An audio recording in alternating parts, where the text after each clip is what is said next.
Quasi 1500 nuovi contagi in 48 ore nel Padovano, numeri altissimi che fanno sfiorare i 10.000 casi attualmente positivi in tutta la provincia.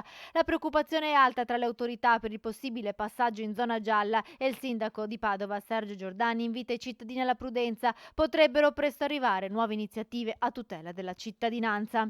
Siamo molto attenti, bisogna fare qualcosa per fermare.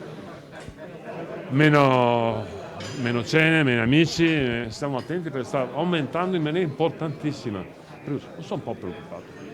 Ho intenzione di fare qualcosa assieme alle autorità. Serve agire con decisione e mettere un freno drastico alle continue manifestazioni Novax che rappresentano un autentico problema di salute pubblica, dice Giordani. È quindi mio dovere dirlo forte, non sono più tollerabili eventi che mettono a rischio la salute di tutti con il virus che rischia di dilagare e la stragrande maggioranza dei cittadini che fa sforzi enormi si vaccina e chiede in maniera sacrosanta protezione, salute e futuro, precisa il sindaco in una nota pomeridiana che anticipa il Comitato per l'Ordine e la Sicurezza Pubblica.